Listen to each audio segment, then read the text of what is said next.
Hi, how's everybody doing today?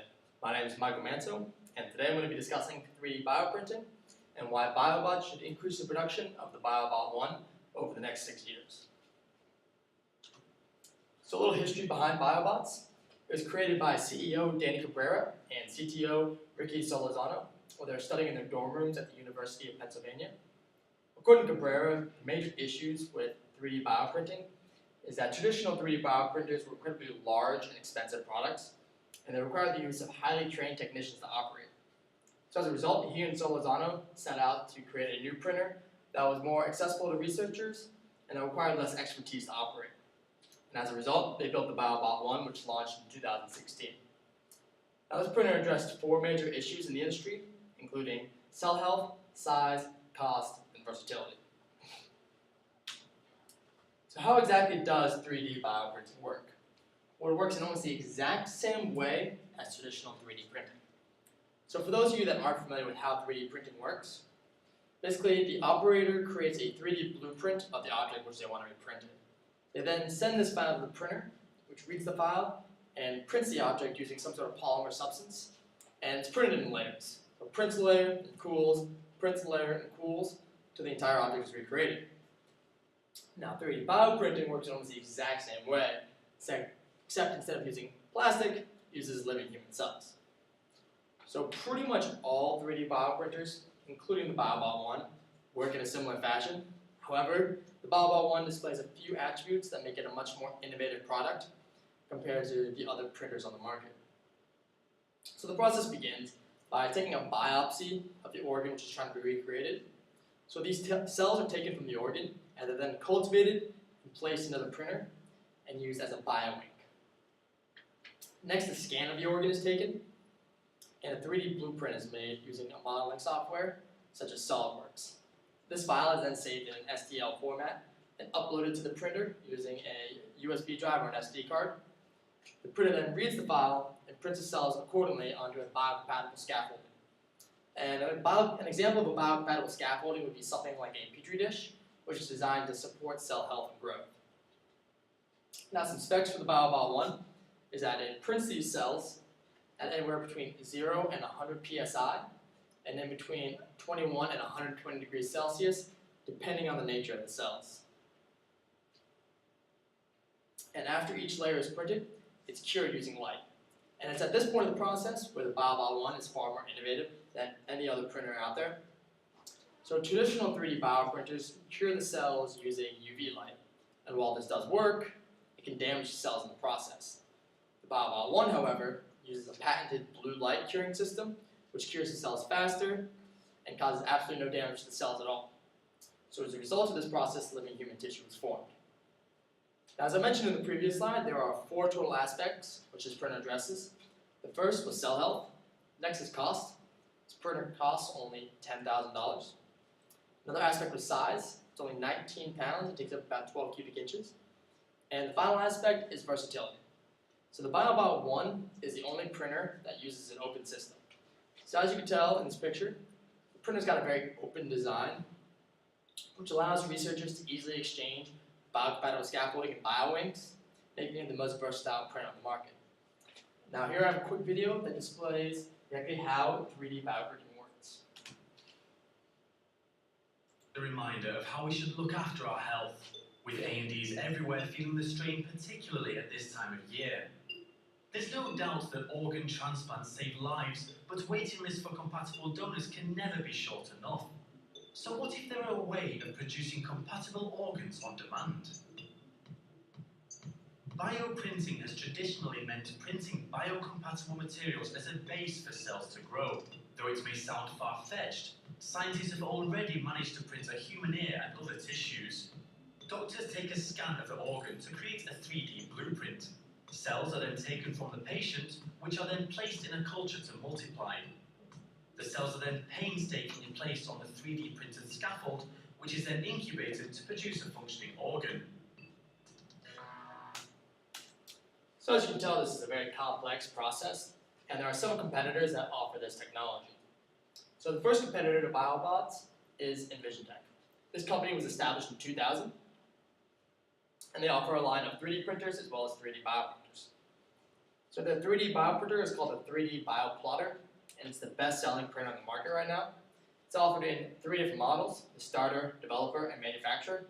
And it's this aspect that makes it very appealing to consumers, as they can choose a printer that's more geared to meet their needs. The downside is this printer retails for about $200,000, making it far too expensive for many researchers to afford. Second competitor to BioBots is Organovo. Now there are 2 aspects which make Organovo a serious threat to BioBots. The first is that it's the only publicly traded 3D bioprinting company. Therefore, they have more money for research and development. The second aspect is that not only do they sell a printer for retail, in this case it's the NovoGen MMX, which sells for about $250,000, but they also provide 3D bioprinting as a service. So this service they refer to as X-Vive 3D, and they provide researchers with 3D bioprinted tissue of livers and kidneys. Now right now this is primarily used in the pharmaceutical industry. However, they've recently just partnered with L'Oreal and now moving into the cosmetic industry as well. Now BioBots takes a slightly different angle to receive a competitive advantage in this market.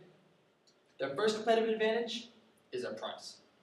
So BioBots uses an off-the-shelf approach to manufacturing, and by this I mean they use as many generic products as possible to build the BioBot 1.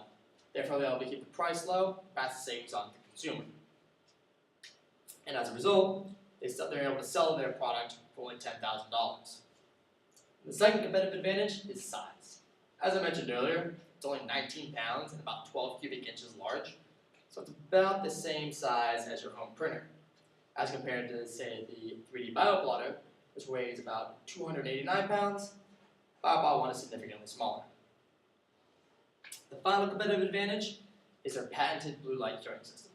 As this is the only printer that uses this system, it provides far more accurate results, as it provides healthier tissue and therefore is more appealing to researchers. Unfortunately for BioBots, this is the only sustainable competitive advantage they have, as there's nothing proprietary about the off-the-shelf approach to manufacturing.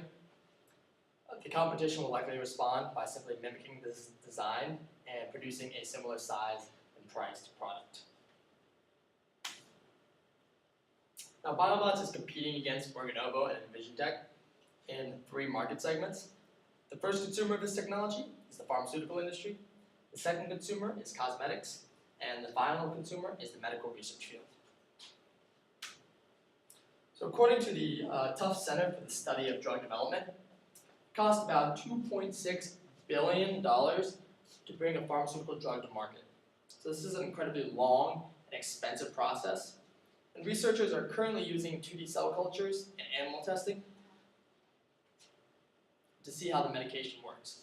So they really don't get an accurate representation of exactly how the medication will react to humans until it hits the preclinical stage, which is the point where they actually start testing on patients. So by using the BioBot 1, they'll be able to use living human tissue earlier and see the side effects of the medication, and therefore they'll be able to bring they'll get faster, more accurate results, and reduce the number of failed clinical trials, and ultimately bring the drug to market faster and at a lower cost. Now the second consumer of this product is the cosmetic industry. So as the regulations on animal testing are becoming more and more stringent, the need for an alternative form of testing is becoming more apparent. Now the BioBot 1 can be used in this industry in 2 aspects. The first is it completely eliminates the need for animal testing. The second aspect is that by testing on living human tissue, it will give a far more accurate representation of the side effects of the makeup as compared to testing on animals. Now while this technology is relatively new in this industry, it's growing in popularity and will soon be the test method of choice in the future. Now the final consumer of this technology is the medical research field. The BioBot 1 can revolutionize personalized medicine. Researchers are already working on ways to biofabricate bone, skin, and blood vessels. And they have the eventual goal of bioprinting fully functioning complex organs such as the heart. For example, the Wake Forest School of Medicine has already developed a way to print new skin for burn victims. Other researchers have developed ways to print new cartilage for trauma victims, and some have gone even as far as to print very simple organs such as the bladder.